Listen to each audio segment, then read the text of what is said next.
Hello, আমি আজকে আপনাদেরকে অত্যন্ত গুরুত্বপূর্ণ একটা ব্যাপার খুবই অল্প কথায় শেয়ার করতে চাই। যেই কারণে আমাদের দেশের সিজারিয়ান সেকশন বেশি হয়, এখনও শিশু মৃত্যু হয়, মায়ের মৃত্যু হয়, বেশিরভাগ ক্ষেত্রেই আমাদের অজ্ঞতার কারণে। সেটা হলো যে আমাদের দেশে এখন পর্যন্ত প্রায় 45 থেকে 65 পর্যন্ত ডেলিভারি, হোম ডেলিভারি হয়। তো এবং ব্যথা ওঠার সাথে সাথে আপনারা কী করেন, ব্যথা বৃদ্ধি পাওয়ার জন্য, তাড়াতাড়ি ডেলিভারি হওয়ার জন্য আপনারা কী করেন, যারা ডেলিভারি করেন এবং নিকটস্থ ফার্মেসি থেকে স্যালাইন দিয়ে দেন। আর কী করেন, ব্যথা বাড়ার জন্য ওষুধ ইঞ্জেকশন দেন, আমরা বলি অক্সিটোসিন, পিটন, বিভিন্ন নামে পাওয়া যায় এবং আজকাল ট্যাবলেটও আছে, ওগুলি দিয়ে ব্যথা বৃদ্ধির ওষুধ সাথে সাথেই দিয়ে দেয়।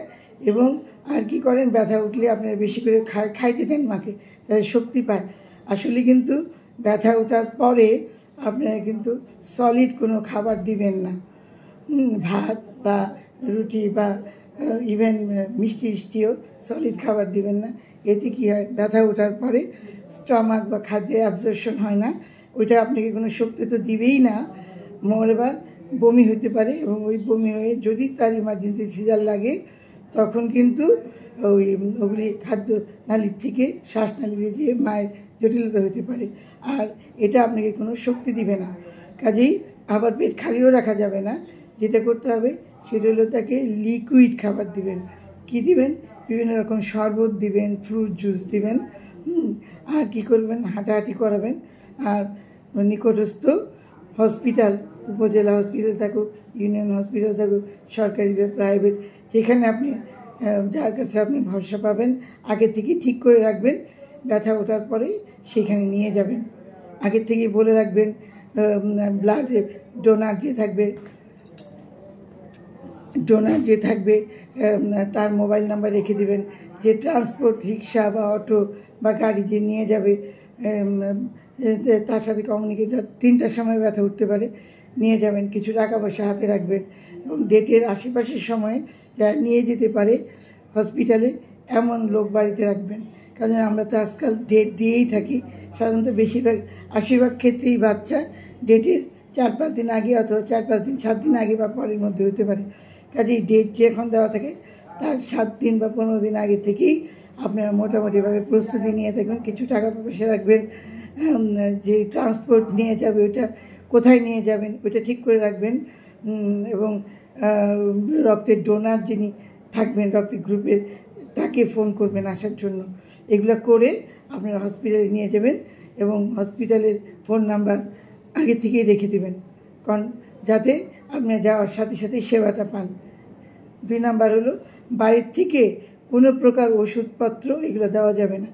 ওষুধপত্র এগুলো, কারণ একটা ডেলিভারি হওয়ার জন্য ব্যথা ওঠার পরে প্রায় প্রথম বাচ্চা হলে পরে 16-17 ঘন্টা সময় নেয়, বা দ্বিতীয় বাচ্চা হলে 5-6 ঘন্টা, 6-7 ঘন্টা সময় নেয়।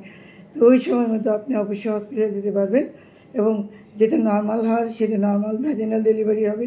যেটা সিজার লাগবে যদি হচ্ছে না তখন ওখান থেকে প্রয়োজনে রেফার করবে, আপনি নিয়ে যেতে পারবেন। আর বাড়িতে কখনোই কোনো প্রকার ওষুধপত্র ব্যবহার করবেন না, স্যালাইন দিবেন না। বেশিরভাগ ক্ষেত্রেই ভ্যাজিনাল ডেলিভারির ক্ষেত্রে স্যালাইন দরকার প্রয়োজন পড়ে না।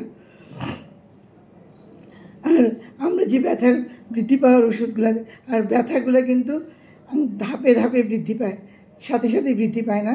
প্রথমে আধা ঘন্টা পর পর, 15 মিনিট পর পর, তারপরে 10 মিনিটে 3 বার। এবং এক একটা ব্যথা এসে কিন্তু ওই প্রথমে কয়েক সেকেন্ড, তারপরে ম্যাক্সিমাম 45 সেকেন্ড পর্যন্ত থাকে। তার বেশি ব্যথা যদি থাকে তাহলে বাচ্চার শ্বাসকষ্ট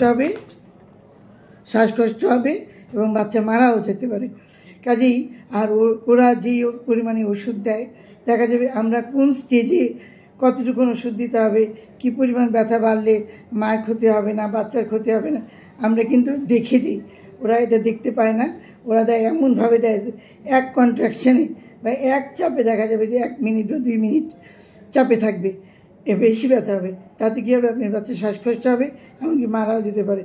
তখন যখন আপনারা নিয়ে আসেন তখন কিন্তু আমাদের সিজার ছাড়া আর কোনো পথ থাকে না বাচ্চাকে বাঁচানোর জন্য।